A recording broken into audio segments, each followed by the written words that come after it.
की BPSC TRE के अंदर में आप लोगों का जो भविष्य है वो निर्धारित होने वाला है।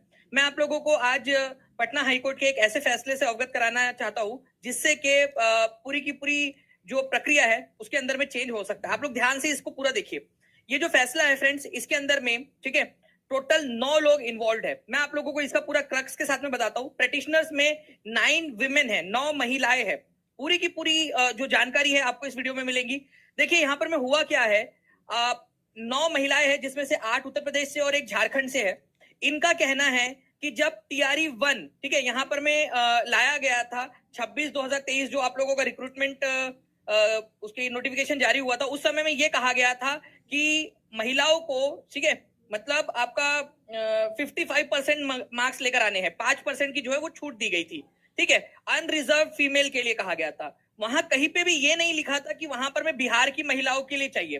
ठीक है, बिहार की महिलाओं के लिए चाहिए, ये आप लोगों को याद होगा। अभी मैं आपको पूरा न्यूट्रल इंफॉर्मेशन दे रहा हूं, आप लोग डिसाइड कीजिएगा कि आपके हिसाब से ये सही है गलत है क्या है, आप लोग कमेंट के अंदर में बताइएगा।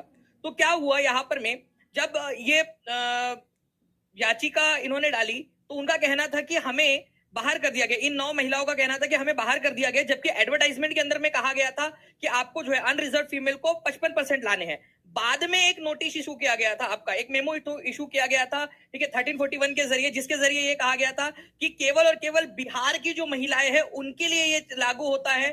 ठीक है, बाहर की महिलाओं के लिए ये छूट 5% की जो छूट है वो लागू नहीं होती। अब देखिए फ्रेंड्स, यहां पर में एक चीज होती है, आप लोगों को बताता हूं। एक बहुत ही इंपॉर्टेंट वाली बात कही गई, आप लोग समझिए। आप लोगों में इसके अंदर में दिया गया है कि 5% जो है आपका महिलाओं को नहीं दिया जाएगा, ये बात यहाँ पर में कही गई थी। एक बहुत ही इंटरेस्टिंग सा फैक्ट यहाँ पर में निकल कर आता है। ठीक है, जो काउंसिल थे उन्होंने कहा है, मैं आप लोगों को बता दूं कितने लोग एग्री करते हैं कितने लोग डिसएग्री करते हैं ये बता दीजिएगा। ठीक है, इसके अंदर में उन्होंने कहा कि जो महिलाएं हैं ठीक है वो क्या है, पूरी कंट्री की जितनी भी महिलाएं हैं वो एज ए लॉट है, मतलब एक लॉट है, उनको अलग अलग जो है यहाँ पर में कंसीडर नहीं किया जा सकता। ठीक है, तो यहाँ पर में इन्होंने ये चीज कही थी। और आप लोगों में से कितने लोग इससे एग्री करते हैं ये बता दीजिएगा मुझे। ये बात यहाँ पर में कही गई कि जितनी भी महिलाएं हैं पूरे देश के अंदर में वो केवल एक लॉट होती है, एक लॉट मानी जाती है, एक ही है। अलग अलग उनको क्राइटेरिया में क्लासिफाई नहीं किया जा सकता अनलेस एंड अनटिल कि कोई ना कोई यहाँ पर में अपने कोई रूल बनाया हो। ठीक है, मैं यहाँ पर मैं आप लोगों को बता भी देता हूँ। ठीक है, यहाँ पर में एक जगह के ऊपर में दिया हुआ है, देखिए क्या कहा गया है यहाँ पर में। उन्होंने कहा है कि जो महिलाएं है, महिलाएं जो होती है ठीक है वो होमोजीनियस लॉट है, मतलब जैसे जस्ट लाइक जैसे नहीं होता है कि कपड़ों की लॉट रखी हुई होती है बहुत सारी, तो ये होमोजीनियस है, मतलब सारे देश की महिलाएं एक ही महिलाएं हैं। ठीक है, they can not be differentiated unless the reason and material exist for their further classification. जब तक कि कोई रीजन ना हो तब तक उनको क्लासिफाई नहीं किया जा सकता, ये सीनियर काउंसिल ने यहाँ पर में कहा। और आप लोगों को बताना चाहूंगा फ्रेंड्स यहाँ पर में, ठीक है, अब अच्छी खबर है बुरी खबर है, आप लोग अपने अपने हिसाब से डिसाइड कीजिएगा। ठीक है, मैं आपको बता दूं कि जजमेंट क्या आया है। जजमेंट ये आया है यहाँ पर में कि जितने भी ये जो 9 लड़कियां थी जिन्होंने ये डाला था उन सभी को, ठीक है, उन सभी को जॉब पर वापस रखने के लिए कहा गया है। कहा गया है कि भाई आप उनको वापस से रखिए जॉब पे, और तब तक जब तक कि कोई अगला फैसला नहीं आता उनको सैलरी भी फुल सैलरी देनी है। ठीक है, तो फुल सैलरी जो है यहाँ पर में देने के लिए कहा गया है। ओके, तो ये पूरी की पूरी प्रक्रिया थी, मैं आपको बता देता हूँ। यहाँ पर में आगे में भी इसके अंदर में पूरा का पूरा दिया हुआ है। देखिए जजमेंट के अंदर में यहाँ कहा गया है कि जो 5% वाली जो बात थी मुंगेर की, मुंगेर जिले के अंदर से जो इशू किया गया था कि 82 से अगर या 82 83 उनसे कम है अगर, ठीक है, उस 90 से कम है, ठीक है, तो वो अप्लाई नहीं कर पाएंगे। और अगर उन्होंने अप्लाई किया भी है, अगर उनका सिलेक्शन हो भी गया है तो उनका कैंडिडेचर रद्द किया जाता है, उसको ही रोक लगा दी है डायरेक्टली। और यहाँ पर में कहा गया है कि भाई जितने भी लोग हैं ठीक है उन लोगों को फुल सैलरी के ऊपर में ठीक है वापस से रखा जाए, और जब तक कि नया वाला जो है फैसला नहीं आ जाता तब तक यही वाली चीज लागू रहेंगी। ठीक है, जब तक कि नया वाला फैसला नहीं आ जाता। आसान शब्दों में अगर आप लोगों को बताऊं तो बाहर की, मतलब बिहार के बाहर की 9 महिलाएं, जिसमें से 8 उत्तर प्रदेश की, एक झारखंड की, उन्होंने केस कर दिया हाई कोर्ट के अंदर में। उन्होंने कहा कि बीच में रूल चेंज किए गए, जब आया था नोटिफिकेशन उसमें कहीं पे भी नहीं लिखा था कि केवल बिहार की महिलाओं को चाहिए, इसी वजह से हमें अंदर लिया जाए। ठीक है, हम लोगों को जॉब से निकाला ना जाए। तो उनकी इस चीज को मानते हुए, ठीक है, प्राइमा फेसिया, अभी यहाँ पर फाइनल जजमेंट नहीं आया है, बिहार की सरकार ने कहा है कि हमें समय चाहिए काउंटर एफिडेविट देने के लिए, मतलब हम इसमें कुछ कहना चाहते हैं और उसके लिए कुछ समय है। आपको पता है नेक्स्ट डेट कब दी गई है? 24 मार्च।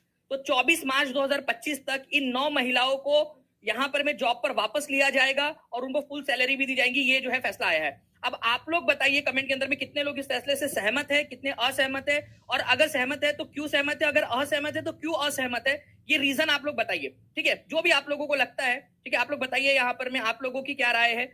मैं जो है पूरा जो चीज थी आपके सामने रख दिया हूं कि भाई बाहर की महिलाएं थी, उन्होंने जो है वो एक फ्लॉ ढूंढा और उनके जो काउंसिल थे, उनके जो वकील थे, उन्होंने सही तरीके से उस केस को वहां पर में रखा और जज को कन्विंस किया। सत्यव्रत वर्मा, जो जस्टिस सत्यव्रत वर्मा थे, उनको कन्विंस करने में कामयाब हो गए वो लोग, और उनसे कहा कि भाई अब जो है आपको 24 मार्च तक, जब तक कि नेक्स्ट डेट नहीं आ जाती।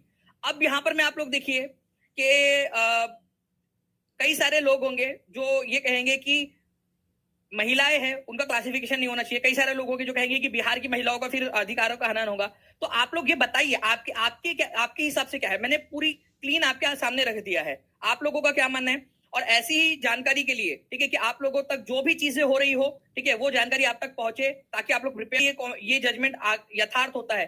तो मैं बता दूं बिहार के अंदर में, ठीक है, बिहार के अंदर में बहुत भारी भरकम जो है आपका कंपटीशन जो है वो बढ़ जाएगा। अगर मान लो कि 55% ये बोल दिया जाता है कि भाई वापस से लिया जाए, सारी महिलाओं को लिया जाए, तो ये चीज आप समझ लीजिए। मेहनत करिए। मैं सरकार कोई डोमिसाइल का फैसला नहीं ले लेती या फिर इसका अगेंस्ट में कोई फैसला नहीं आ जाता। अब 24 मार्च को पता चलेगा वो क्या होता है, बट आपके हाथ में क्या है, आपके हाथ में है वो आपको नहीं पता। ठीक है, आप लोगों को ये नहीं पता कि सरकार डोमिसाइल लेकर आएगी नहीं लेकर आएगी, कुछ नहीं पता। आपके हाथ में है, आप मेहनत कर सकते हो। ठीक है, तो कोई अपने स्टेट के अंदर में जो एग्जाम दे रहे हो उसके अंदर में आप काबिल बन जाए, ठीक है, वो आप उसमें टॉप कर ले। तो ये चीज है जो आपको बतानी थी मैंने इस केस के जरिए, और ये जो है वेबसाइट के ऊपर में अपलोड भी हो चुका है, पटना हाईकोर्ट के, आप वहां से भी इसको चेक कर सकते हो। और सारी जानकारी थी जो मैंने आप लोगों तक पहुंचा दी है। मेहनत करिए अच्छे से, अपनी तैयारी को डबल कर दीजिए। ठीक है, आप लोगों के हाथ में है, आपकी मेहनत, आपकी तैयारी, जो होगा देखा जाएगा करके मेहनत करिए, और पूरी मेहनत करने के साथ में टॉप करने की कोशिश करिए, ताकि आगे में जो भी हो, दूसरी वाली सिचुएशन आपके हाथ में जो नहीं है, वहां कुछ भी हो, आप सिक्योर रहे।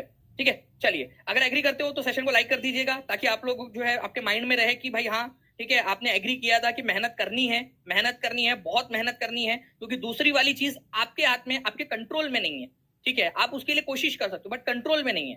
ठीक है, तो मेहनत करनी है, और शेयर कर देंगे और चैनल को सब्सक्राइब जरूर कर लेंगे। Thank you very much, take care and bye, God bless.